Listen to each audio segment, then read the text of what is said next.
This is another exciting episode of Leading Ladies TV, and today we have Carol Fossey. Carol is the Managing Director of B Resources, recruitment and training company established in 2001. She's also proud to be the non-exec director of the Greater Manchester Chamber and runs the women's group there. Author of 2 business books and public speaker and a very happy mother of 2. So really welcome to you, Carol. And Carol's going to share with us some of the defining moments in her life that have brought her to where she is today. So Carol, you just tell us about it. Thank you.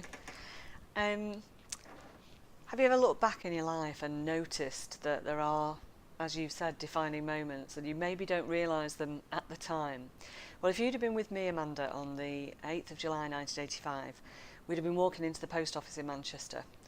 It wasn't the post office to buy stamps from, it was a working men's club, and we'd been invited to lunch by somebody because it was my birthday. And we were going to meet a remarkable man, that much I knew. What I didn't know was that day was going to actually change the course of my life forever. So I'll tell you a little bit about Michael, who we were going to meet. He was the youngest of 10 children, born and brought up in India, in Calcutta. And I don't know, like most youngest of 10 children maybe, had to fight for everything he got. Clothes, toys, attention from his parents, even his name. His brothers and sisters used to call him Baby. Probably had one too many brother and sister name to remember, which could have caused him a problem when he joined the Navy at 17 and they asked what his name was and he went, Michael. So we were going to meet Michael, and if you can imagine, Michael's like a little mini Richard Branson. He would attempt things that nobody else would even think were possible, and they would just happen. For example, he met his wife. She was engaged to somebody else, but within a year she was married to him. So Michael could move mountains. He was the kind of person that you wanted to tell when things went well, because he'd make you feel really good about it. He wouldn't be one of those energy sappers that would tell you their thing that was even better than your thing.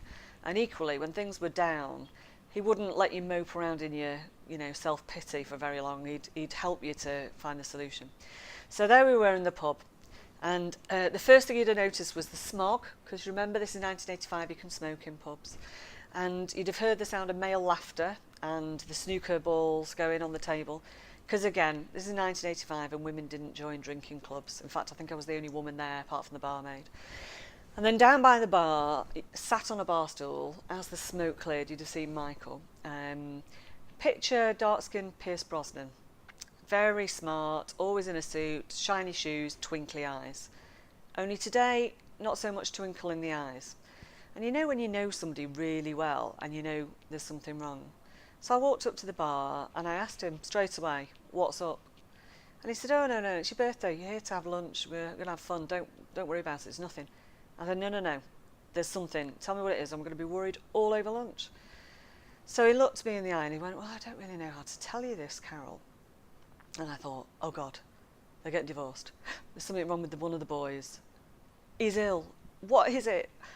And he looked at me and he said, I've been made redundant. And I thought, oh, that's all right. You can cope with that. You'll get another job tomorrow. Not a problem. Because he was an amazing person. The things that he'd done, I don't have time to tell you about in his life and where he'd got to in his career. Amazing. I said, you'll get another job in a flash. And he said, well, that's what I thought, Carol, but actually I was made redundant 4 months ago and I've applied for 100 jobs and I've not had a single interview. Because you see, this is 1985 and you can discriminate on the grounds of age, and Michael was 50. He looked 35 maybe, but he was in fact 50. And I was mad. I was mad as a spitting snake. I could not believe it. Anybody could clearly see what value this man could bring to a business, and yet nobody was interviewing him. What was wrong with them? Were they insane, or did they just not know what they were doing? On the basis that 100 Manchester business people probably not insane, I thought, well, it must be that they don't know what they're doing, so I need to change that. Now, God knows what I thought I was going to do about it at the time, because I was 23, worked in telesales at Yellow Pages, but I made a decision that I was going to change it. And it's Tony Robbins, I think, who says, it's in your moments of decision that your destiny is formed. My destiny was sure formed in that moment, because fast forward 5-10 years, and I was a manager at Yellow Pages, and my boss came to see me and said, Carol, we've got a great project for you. And I thought, extra work, no extra money. And I said, okay, what is it? Well, she said, we'd like you to go and rewrite the internal recruitment process for Yellow Pages because you've got the lowest staff turnover in the company. I was quite impressed that she'd even noticed. I was like, yeah, okay, great. I don't know how I do that. So she said, well, you better go and find out then. So I rang Michael and I said, I don't think I can do this. I'm going to be telling people who are loads older than me how to do what they've been doing for years. And he said to me, well, just remember that you do know what you're talking about. He said, and it's a bit like when I came to this country and I had an 18-month-old child, a wife, no money and no job. And I knew nothing, or I thought I knew nothing, but I did know about one thing. I knew about being in the Navy and travelling, so I thought I'll go and be a travel agent. And guess what? I did it, and nobody knew that I didn't have a background and an education and everything to do it. I just did it. You can do it, go and do it. So I did it. And it went really well, and the staff turnover at Yellow Pages came down, and that was great. And then a few years later, fast forward a few more years, and I had the opportunity to go into recruitment as a full-time job.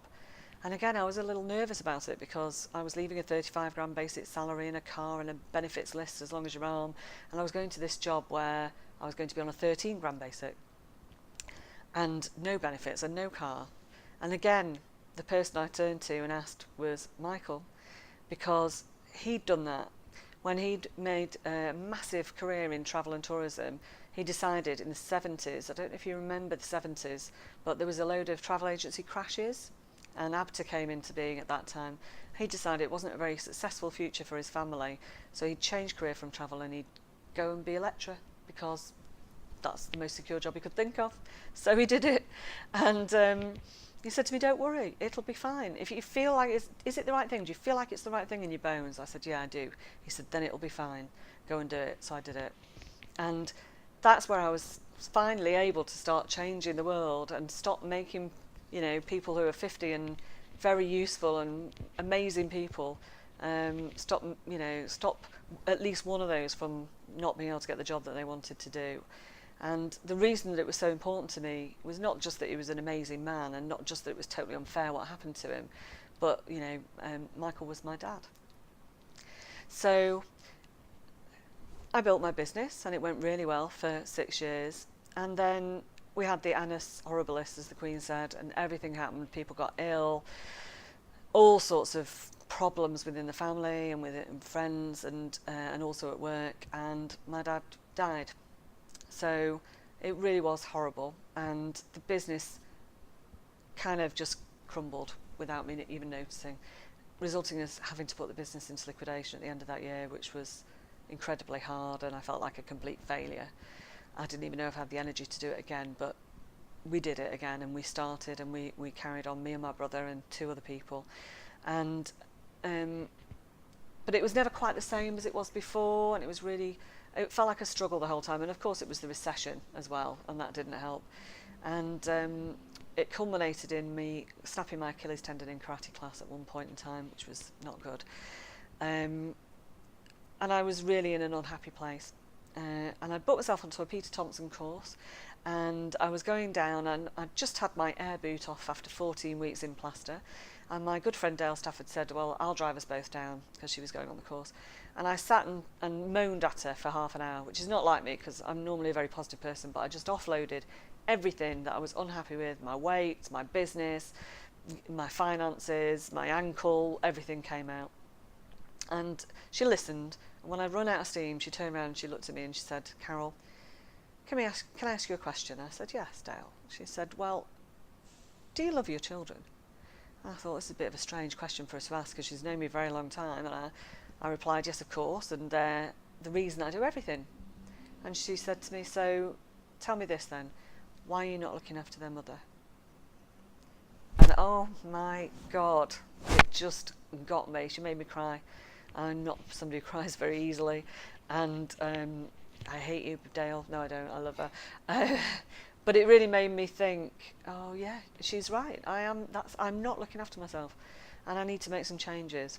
And that was the beginning of things starting to turn around. The second because nothing's ever that simple, is it? You know, you have a turning point and then everything goes well. No, it doesn't. You have a turning point and then you struggle a bit more, and then there's another one and then you struggle a bit more. But the next thing that happened that really did make a massive difference to my life was one day when I was driving to my financial advisors, and I turned on the radio. I hadn't turned on the radio for 7 years since my dad died. I couldn't listen to music. It just made me too emotional. I got too upset. And there was a particular song that reminded me of the time that he died, Katie Tunstall, Suddenly I See. And I turned on the radio that day and that song was playing. And I nearly switched it off, but then I let it play. And I drove to Macclesfield, sobbing my heart out and talking to my dad.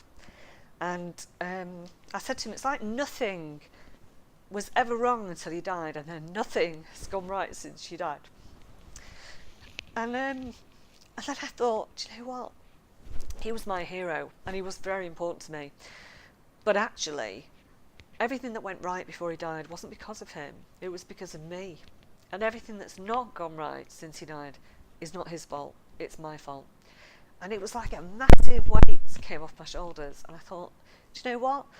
I can do this. I can change my future. I don't have to be somewhere where I'm unhappy and stuck. And I'm good enough to do it. And everything changed at that moment. And now we're in these amazing offices and business has never been better.